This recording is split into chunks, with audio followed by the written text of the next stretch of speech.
welcome to The Nation. You're with me, Elane Noor Abdullah. Now, today we explore a diplomatic partnership that is steadily gaining momentum on the global stage: Malaysia and Namibia. Both nations, while geographically distant, share a vision for growth, collaboration, and mutual respect. As we delve into the intricacies of this blossoming alliance, I'm honoured to have with us in the studio Dr. Mohamad Rameez Yahaya, the Acting High Commissioner of Malaysia to Namibia, and he will share valuable insights into how this relationship is evolving and what it means for the future of both countries. Welcome to the show, Dato. Thank you, Elane. Pleasure to have you in the studio with us. And I was very glad to actually have a short catch up with you with regards to, Namibia, how far it is, because I don't think a lot of people are aware of the geography of it, the distance, the weather of it. But before we get into those, perhaps we can jump into the very first question. Can you provide an overview of the current state of diplomatic relations between Malaysia and Namibia? In fact, after Namibia gains its independence in 1990, we commenced our relations even before that. Malaysians were involved with the United Nations peacekeeping mission in order to assist Namibia in its independence in 1990. And then we established, of course, our diplomatic relations. We established our mission here in Windhoek in 1996, and they established their mission in Kuala Lumpur in 1995. Ever since then, our relationship is based from multilateral dialogues like Langkawi International Dialogue, the South African International Dialogue, and then of course we were involved in fora at the UN, at NAM, at Commonwealth, and few others. Bilaterally, our Prime Minister back then, Tun Abdullah Ahmad Badawi, visited Namibia, and of course their president, the first president, Sen Yomo, the founding father of Namibia, also visited Malaysia many times.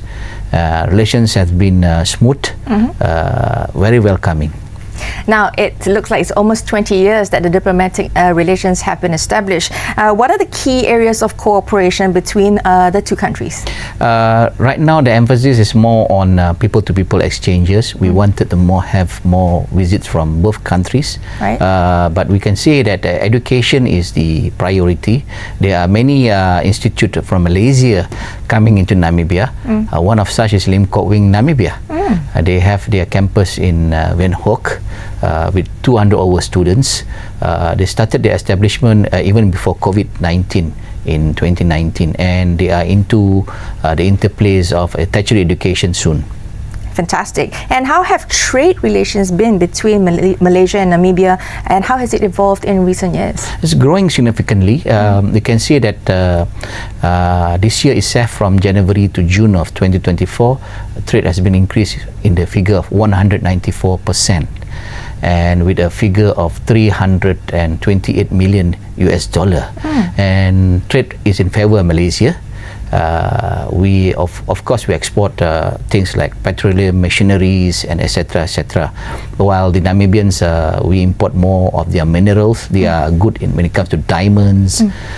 And in addition to it, also Namibia is actually our 71 biggest trading partner in the world out of the 190 something countries that we have in the world. There seems to be quite a lot of trade, and I was just reading up a little bit on this. There, like you mentioned, a lot of minerals, there's diamond, there's gold. How do you, in terms of, are there any specific sectors where you see potential for increased economic collaborations among those? Very true.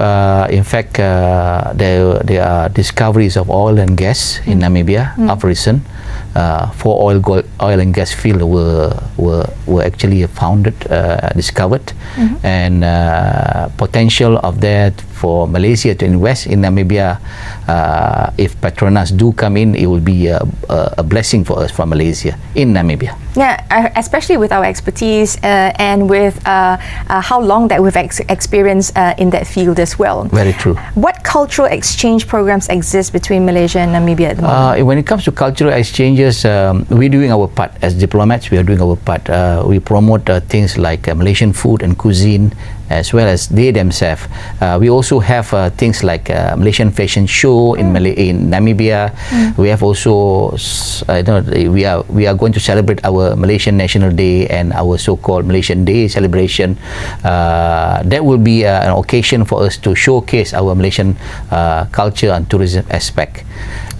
What are our typical food that's like popular there, and what's a typical Namibian food that's taken popularity here? I would say probably nasi lemak and satay. They are very into satay actually. Flying our national flag with the satay. It is true. It is true. It's true. Yeah. And what Namibian food has been when it comes to Namibian food, we have this kind of flour wheat called mahangu, and it's like the palpa, the Nigerian palpa, and it's very well. It's quite taste. Is eaten sour. There's no curry, whatever. It's just plain like that. But still, it's manageable, and we have to try their different culture variety in order to understand them. Yeah. I think we have a lot of opportunity to explore, especially being Malaysians. We are a bit of a foodie culture. Yes, true. Now, as I mentioned, cultural exchange. How do you see cultural ties strengthening in the future between both countries? I can say that our cultural tie will be more into the aspect of promoting ASEAN. To them, promoting the ASEAN culture, not just Malaysia, but also ASEAN culture. And what more, Malaysia will be the chair of ASEAN next year in 2025, and while they will promote the African culture into the aspect of Malaysia. They have only like 3 million people in Namibia, not many, while else we have like 37 million over, and the size of the territory is 3 times bigger than Malaysia. Exactly. I mean, I was looking at the map, and I was looking in terms of the landmass and in terms of geographically where it's positioned in the world. Perhaps you can talk a little bit with regards to the weather. I think a lot of people have this assumption, right, that in Africa everything's hot. In fact, it's 4 seasons. Yeah. And now it's winter. Yeah. A bit funny, before I came back to Malaysia last 2 weeks, it was -6 Celsius. Wow, it's cold. In the night, in the evening, and but a bit freezy, and they don't have rain, not enough rain, of course. That's why it's a bit drought in Namibia. Right. The weather, but it's lovely. It's lovely. And it's famous for its desert, correct? The dunes. The dunes. The dunes is actually a creation of the sea and the wind. Right. It's one of the famous in the world. It's magnificent, yeah. It's magnificent. I think one of the opportunities would be tourism although the distance in the time might be some consideration for 4,000 kilometers away. Yes. It's quite a distance, but I think for people who are wondering, it's got a very similar sort of cycle to Australia down south, because Namibia is south of the equator. It's true.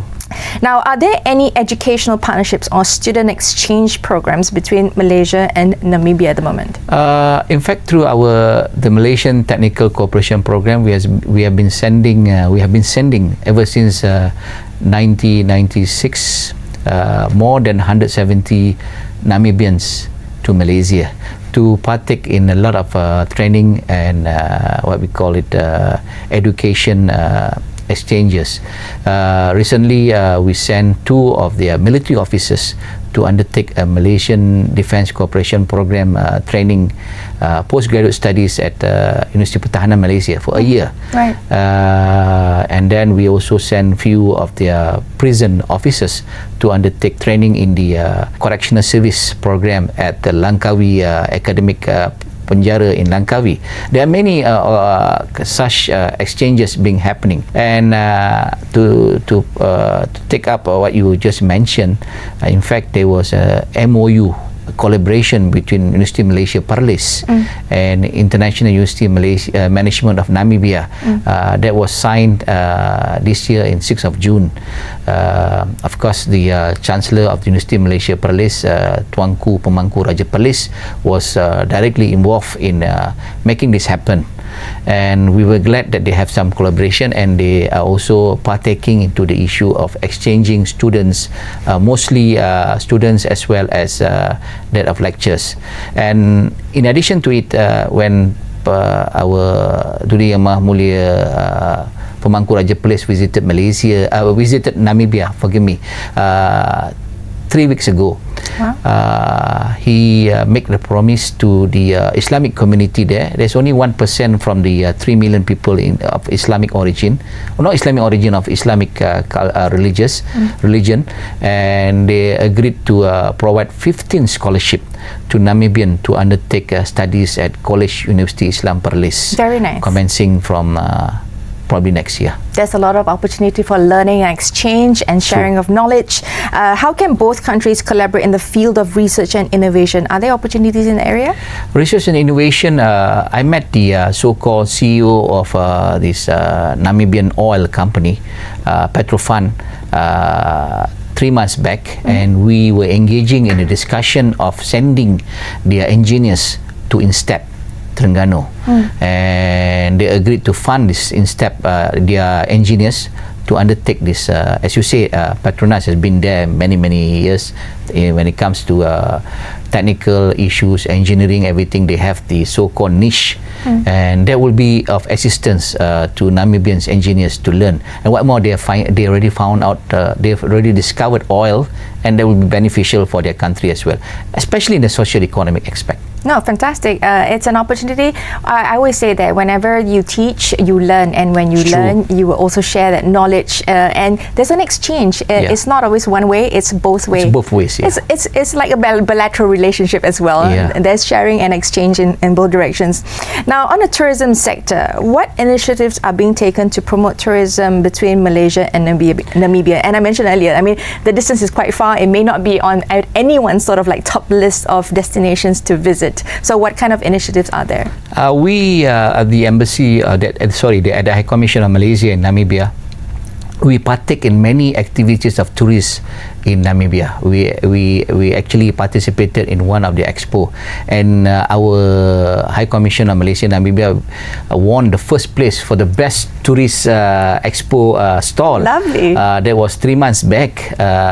It came out in the newspaper in Namibia, of course, and we exposed ourselves of the different cuisine, and also some of the culture aspect of what to expect in Malaysia, what to do and what not to do, and we also showcase the Malaysian culture, show the Malaysian what is Malaysia. As you say, to know Malaysia is to love Malaysia. So we ensure that will happen, that will materialize.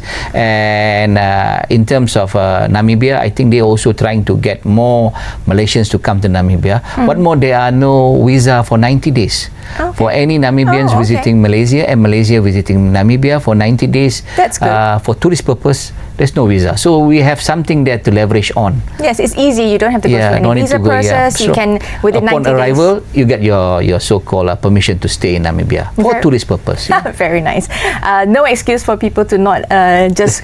If you know Africa's part of your list, you might think of Namibia as one of your destinations. True, yeah. Please, now, in terms of footfall, though, into Malaysia, Namibians, what kind of like percentage do we have Namibians coming over to Malaysia? Are you aware of that? I'm aware of it. In fact, after COVID, we were made to understand that 100 something over Namibians entering Malaysia, and vice versa. Of course, many are into businesses in Namibia, and many Namibians are into Malaysia, businesses, opportunities, and also their government agencies, officials attend some of the meetings in Malaysia. So that's, they are counting in the aspect, they count also number of tourists coming vice versa from Malaysia and Namibia. Now, on that note, how can both countries benefit from increased tourism? When the Pemangku Raja Perlis visited Namibia, there was a bilateral talk with the Vice President of Namibia, President Nandi Ndaitwah. She is running for the presidency post on the 27th of November, and she made mention if there's a possibility of a air-link kind of agreement between Malaysia and Namibia, especially before we had a flight, a Malaysian Airlines from so-called Kuala Lumpur to South Africa and South Africa to Buenos Aires.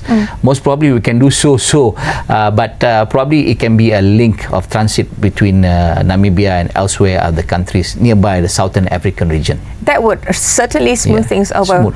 Perhaps you can advise, I was asking you earlier, what's the duration like for a flight and what kind of routes are available? There are 3 routes available from Malaysia to Namibia. The first will be via Singapore Airlines to Johannesburg and Johannesburg to Windhoek. That will take around 13 hours or so. Not that Still far. manageable. Manageable. Still manageable. Yes, Yeah. Another will be from Kuala Lumpur to Qatar, Doha, and Doha to Johannesburg, and Johannesburg to Windhoek. That will be 19 hours or so. Oh, that's a little bit longer. By Qatar Air. Yeah. And with the share with Malaysian Airlines, of course. Right. And then we have also another one by Ethiopia Air, which coming from Kuala Lumpur either to going to Bangkok or Singapore, and then from there direct to Addis Ababa, and from Addis Ababa to Windhoek.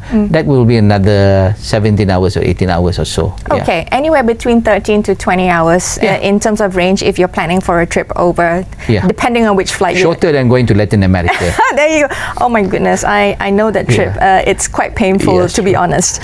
And let's talk about some challenges and opportunities. What are the main challenges in the bilateral relationship and how can they be addressed? I believe that the most important challenge is the people-to-people exchange. I believe what you said clearly is the distance. And how do we encourage more Malaysians to come to Namibia, especially on the official part of it, and vice versa from Namibia as well. We need the exchange. And during Tun Mahathir's time, I think, forgive me, I think Africa was the priority at that time. We hope that under Dato Sri Anwar Ibrahim also, I can see that his vision is very sharp, very focused, and he's trying to link also to all over countries, all in the world, and including Africa, inshallah. Opening new doors. Yes. Now, what opportunities do you see for future collaboration between Malaysia and Namibia? Being there for, like you mentioned, about a year plus, what are the potential? There are a lot of potentials actually, especially in oil and gas field, in also green hydrogen field. Because Namibia is trying to push their green hydrogen project under Hyphen, and we are looking into the equation of requesting Gentari, which is subsidiary of Petronas, to look into it, and we hope that something beneficial may come out from it. And then education wise also, we hope that more universities from Malaysia can collaborate with universities in Namibia. There are good universities like University in Namibia, UNAM, and few others, where many universities in Malaysia will love to collaborate with. Education and then tourism aspect also, with more influx of Malaysians coming into Namibia, and vice versa with airlink agreement, that will be beneficial for us. Education, tourism, as well as that of exploration of investment in oil and gas. And one more thing, we also, if I may, we also spoke to Proton. We will see a way of Proton coming into Namibia. Proton actually came to Angola recently, trying to find new markets. And Angola is also part of our jurisdiction in Malawakil Windhoek, besides Democratic Republic of Congo and Republic of Congo. So there will be potential. Now, let's talk about your personal experience. Can you share some of your experiences as the Acting High Commissioner of Malaysia to Namibia? Okay, for the past 1 year, 1.5 years I've been there. The most important is to bring attraction of Malaysia into Namibia. What I did was we had a collaboration with Pharma recently to bring our own fresh durian and rambutan. It's something different, because fruits in Namibia, you can see they are mostly from South Africa. And when we brought the fruits, they were a bit not like the Western, of course. When they taste it, about the smell and everything, they love it. They love it so much. And new markets. We had one Taiwan company has already ordered nearly 100 kilos to 1,000 kilos of durian. We hope this can be an improvement of our trade between Malaysia and Namibia. Looking forward to that. And what has been your most rewarding aspects of the tenure so far? I think you make do with what you have. I learned this from a very what we call my most senior diplomat, who's now the governor of Pulau Pinang, Tun Ahmad Fuzi. He advised me, he said, you learn what you have, whatever within your quantum, whatever physical ability you have, whatever physical possibility you have, you do the best you can, and that will be your learning experience. That will be the best thing to learn about. So when I'm still there, if I'm still there continuously, I will try to manage whatever I have to make sure Malaysia's interest, Malaysia's bilateral relation will further be enhanced between Malaysia and Namibia. We cannot be projecting above and over than what we have. And that's why I wanted to bring Petronas, Proton, Gentari, and other Malaysian companies to invest. In fact, we have a company called Probase, who right now is venturing into having a road construction in Namibia. They had already in Esawatini for 250 kilometers of long road, technology-based construction of roads, not the normal conventional roads. So that will increase further our investment and our leverage in Africa. I think adaptability is very important in a role as such. Now, what is your vision for the future of Malaysia-Namibia relations? I think our Malaysia relations with Namibia will further enhance as time goes by. As you know, Kenneth Wall says, man, state and war. And we have a good leader in Malaysia. We also have a good leader in Namibia. I think that's the most important thing. When you have a good leader, good vision, good projection, and adaptability, as you say, as you mentioned earlier, that will further enhance our relations to a further better stage. And understanding, tolerance and understanding creates that kind of relationships that most very people important, yes, of course, don't realize is very important. And the final question, are there any upcoming projects or initiatives that you are particularly excited about, Dato? We wanted to do a Malaysian food gala in conjunction with the Malaysian National Day. That is more a minor scale, but we hope that will happen. And in addition to it also, we hope that more people-to-people exchange will come into picture. Many more officials from Malaysia will visit Namibia and vice versa. That's most important. Then when we have this, like what happened when Dunia Mulia Pemangku Raja Police visited Namibia for 3 days, that's more than enough. They give a good impetus. He visited the halal meat abattoir, he visited the so-called tourism industry, he also had the collaboration with IUM, he also visited some of the soccer players who's playing with Malaysia, like Kuching FC, and also Kelantan FC, and that give him a different picture of Namibia totality. As you say, people think Namibia is a hot and raining country like Malaysia is more hotter because Africa, but actually it's a 4 seasons nation, and wonderful to be there. People down there are nice. There's a lot of Africans are those from Netherlands and Germans who've been staying there for 4 generations. They are part of Namibians, and also Namibians people, they are so nice. I can say that mostly people from the Southern African region, they are very courteous, nice people to be with. We don't need to be worried about their security, and Namibia is the most, I can say, the most political, stable and viable country in the African I think region. is one of the questions, is safety and security. It's true. What's the level of safety and security or stability within the region? It's very stable. The most stable currently in South African region we can say is Namibia. And what more, the political mileage that the current political party SWAPO is having among the people or inhabitants and Namibians are very large. The leverage is there, and that's very important. And with political stability comes also calm and peace. And the people down there, of course, they are division when it comes to social economic gap. Right, the gaps. Yeah, but still. I think the leader is very important in order for you to be able to create, that calm, that security, and for them to be able to guide the people. Thank you so much for sharing your thoughts with us, Dato. And we were speaking to, obviously, Dato Dr. Mohamad Rameez Yahaya, the Acting High Commissioner of Malaysia to Namibia, on the topic of Malaysia and Namibia, a growing diplomatic alliance. Thanks for staying with us on The Nation today. I'm Elane. Bye for now. Thank you.